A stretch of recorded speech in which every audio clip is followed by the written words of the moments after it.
مہینہ رمضان المبارک کا مہینہ ہے جو اپنی فضیلتوں کے لحاظ سے برکتوں، سعادتوں، رحمتوں اور بے پناہ رب کی عطاؤں کا مجموعہ ہے۔ اس ماہ مقدس میں اللہ تبارک و تعالی اپنے بندوں پر خاص نظر کرم فرماتا ہے، اور یہ وہ واحد مہینہ ہے جس کا نام خود رب کریم نے قرآن مجید میں ارشاد فرمایا۔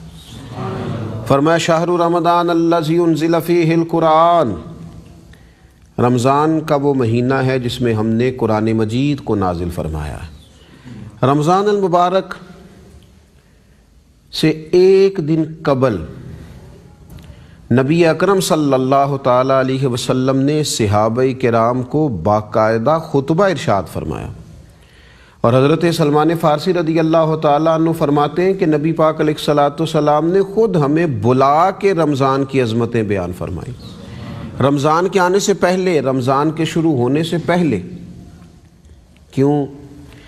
تاکہ امت کے دلوں میں رمضان المبارک کے لیے خاص گنجائش پیدا ہو۔ کسی شخص کے آنے سے پہلے اگر اس کے استقبال کی بات کی جائے، اس کی فضیلت کی بات کی جائے، اس بندے کی بلندی درجات کا ذکر کیا جائے اور یہ بیان کیا جائے کہ وہ بڑی فضیلت والا شخص ہے، تو دل کے اندر اس شخص کی عظمت بیٹھتی۔ لوگ بڑے شوق ذوق سے، بڑی دلچسپی اور دل جمی سے اس کا انتظار کرتے ہیں کہ فلاں بڑا آدمی آ رہا ہے۔ اللہ کے پیارے رسول علیہ السلام جس مہینے کی خود عظمت بیان فرمائیں، اور خود رسول پاک صلی اللہ تعالی علیہ وسلم باقاعدہ اہتمام کر کے صحابہ کو خطبہ ارشاد فرمائیں۔ حضرت سلمان فارسی رضی اللہ تعالیٰ عنہ فرماتے ہیں یہ شعبان کا آخری دن تھا، حضور علیہ الصلوۃ والسلام نے ہم سے فرمایا کہ اے لوگو، تم پر ایک عظمت والا مہینہ سایہ فگن ہو رہا ہے، وہ تم پر سایہ کرنے والا ہے جو بڑی عظمتوں والا، برکتوں والا مہینہ ہے۔ فرمایا یہ وہ مہینہ ہے جس میں ایک رات ایسی بھی ہے جو 1000 مہینوں سے افضل ہے۔ پھر رسول کریم صلی اللہ تعالی علیہ وسلم نے فرمایا یہ وہ مہینہ ہے جس کے روزے اللہ نے فرض کیے اور رات کا قیام رب کریم نے نفل رکھا ہے، اور حضور علیہ الصلوۃ والسلام فرمانے لگے جو اللہ کے قرب کی نیت سے اس مہینے میں نفل ادا کرے گا، اللہ اسے فرض کے برابر اجر عطا فرمائے گا، اور فرمایا جو اس ماہ مقدس میں فرض ادا کرے گا اللہ دوسرے مہینوں کے بدلے 70 گنا زیادہ اجر عطا فرمائے گا۔ اور حضور علیہ الصلوۃ والسلام فرمانے لگے یہ صبر کا مہینہ ہے، اور صبر کی جزا جنت ہے۔ اور حضور علیہ الصلوۃ والسلام فرمانے لگے یہ غربا پروری اور غم خاری کا مہینہ ہے، اور کریم فرمانے لگے یہ وہ مہینہ ہے جس میں مومن کا رزق بڑھا دیا جاتا ہے۔ فرمایا یہ وہ مہینہ ہے جس میں کسی بندے نے اگر کسی کو روزہ افطار کرایا تو حضور فرماتے اس کے گناہوں کی بخشش ہو جائے گی اور اس کی گردن کو دوزخ سے آزاد کر دیا جائے گا۔ عرض کی یا رسول اللہ صلی اللہ تعالی علیہ وسلم، ہم میں سے تو ہر شخص اتنی طاقت ہی نہیں رکھتا کہ روزہ دار کو افطار کرائے۔ تو حضور فرمانے لگے یہ جو بخشش والی فضیلت ہے نا، جہنم سے آزادی والی فضیلت، یہ تو اس شخص کو ملے گی جو ایک کھجور سے روزہ افطار کرا دے، جو پانی کے گھونٹ سے روزہ افطار کرا دے۔ یہ اس مہینے کی شان ہے، یہ اس مہینے کی عظمت ہے۔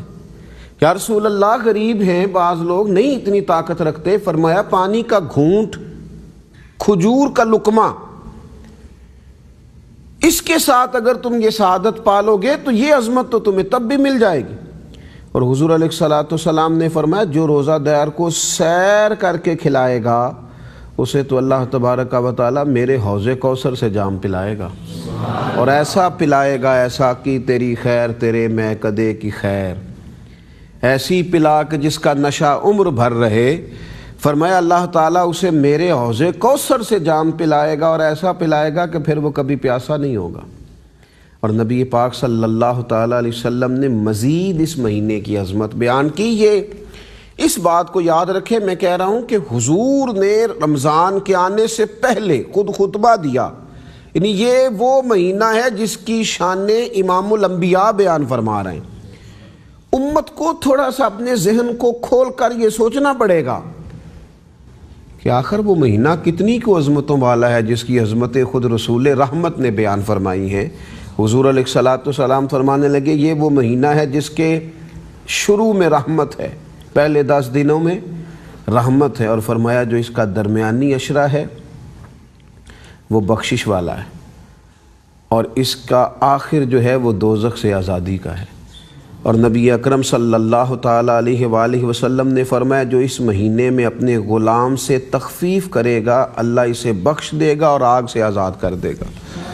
اپنے ملازمین پر، اپنے خدام پر، اپنے غلاموں پر جو اس ماہ مقدس میں تخفیف کرے، یعنی صرف روزہ نہ رکھے، تھوڑا سا نا جو اپنے ماتحت ہیں ان کا بھی خیال رکھے، میرا بھوکا پیاسا نہ رہے، دوسروں کا بھی تھوڑا سا احساس کرے۔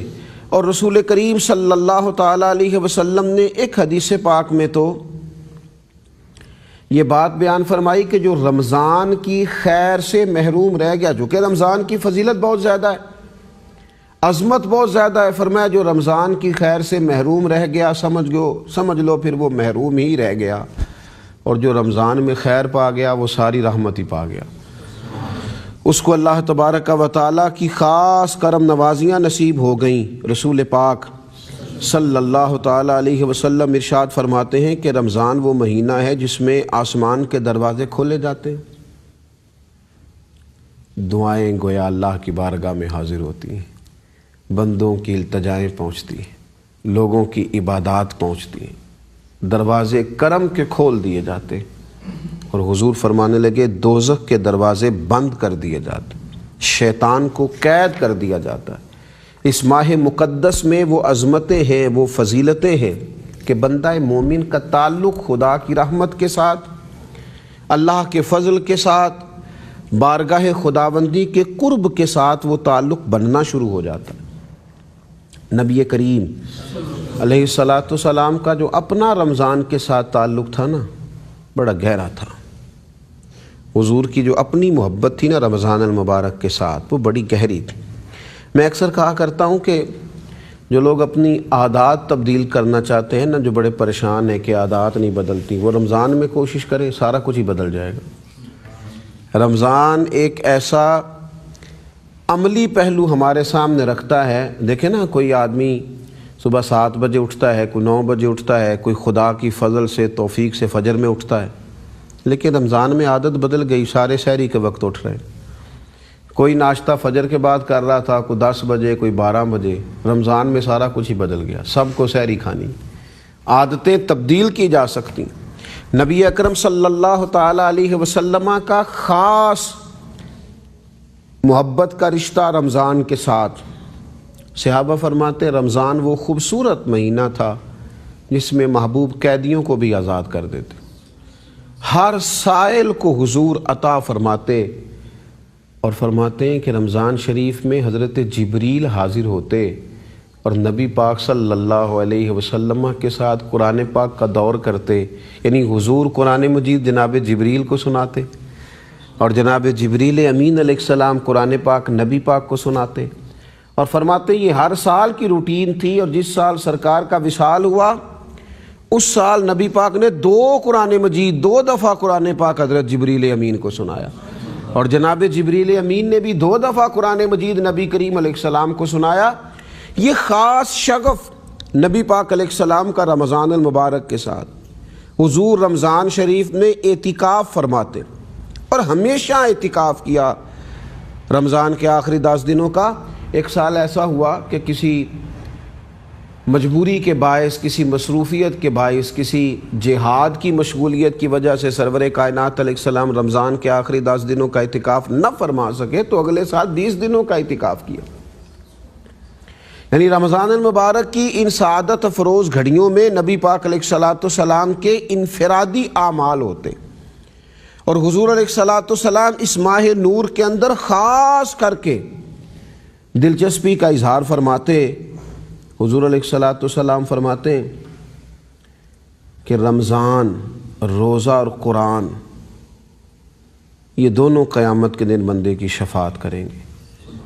روزہ کہے گا مالک میں نے اس کو دن میں کھانے پینے سے روکے رکھا، اور قرآن کہے گا مالک رات میں نے اسے نیند سے روکے رکھا۔ اللہ تعالیٰ رمضان اور قرآن کی شفاعت میری امت کے حق میں قبول فرمائے گا۔